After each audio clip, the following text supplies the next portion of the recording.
Flash back. ತಾರಚಂದ Gehlot ಜಂಟಿ ಅಧಿವೇಶನ ಇದೆ ಕರ್ನಾಟಕದಲ್ಲಿ, ಏನ್ ಮಾಡ್ಬೇಕು ಅನ್ಕೊಂಡಿದ್ಯಾ? ಸರ್, ನೀವು ಕರ್ನಾಟಕದಿಂದ ಲಕ್ಷ ಕೋಟಿ ಗಟ್ಟಲೆ ತೆರಿಗೆ ಲೂಟಿ ಮಾಡಿದ್ದು ಕರ್ನಾಟಕ ಸರ್ಕಾರ ಜನಗಳ ಮುಂದೆ ಇಡಲು ನಿರ್ಧಾರ ಮಾಡಿದೆ. ಮತ್ತೆ ಕೇಂದ್ರ ಸರ್ಕಾರದಿಂದ ಆಗ್ತಿರೋ ಧೋರಣೆಯಿಂದ ಸರ್ಕಾರ ಅಭಿವೃದ್ಧಿ ಕೆಲಸ ಮಾಡೋಕೆ ಆಗುತ್ತಿಲ್ಲ.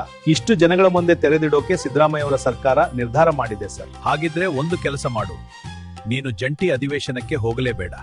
ಸರ್, ಸಂವಿಧಾನದ ಪ್ರಕಾರ ಅದು ತಪ್ಪಾಗುತ್ತೆ. ಹಾಗಿದ್ರೆ ಹೋಗು, ಆದ್ರೆ ಭಾಷಣ ಮಾಡಬೇಡ. ಸರ್, ಸಂವಿಧಾನ ಹುದ್ದೆಯಲ್ಲಿ ನಾನು ಇದ್ದು ಹಾಗೆ ಮಾಡಿದ್ರೆ ತಪ್ಪಾಗುತ್ತೆ. ಸಂವಿಧಾನ ನನಗೆ ಪಾಠ ಮಾಡಬೇಡ. ನೀನು ಭಾಷಣ ಮಾಡದೆ ಎದ್ದು ಬರಬೇಕು ಅಷ್ಟೇ. ನಾವು ಕರ್ನಾಟಕಕ್ಕೆ ಅನ್ಯಾಯ ಮಾಡಿದ್ದು, ತೆರಿಗೆ ಲೂಟಿ ಮಾಡಿದ್ದು ಜನಗಳಿಗೆ ಗೊತ್ತಾಗಬಾರದು. ಸರ್, ನನಗೆ ಇಕ್ಕಟ್ಟಿನಲ್ಲಿ ಸಿಲುಕಿಸಿದ್ದೀರಿ ನೀವು. ಬೊಂಬೆಯಾಟವಯ್ಯ, ಇದು ಬೊಂಬೆಯಾಟವಯ್ಯ,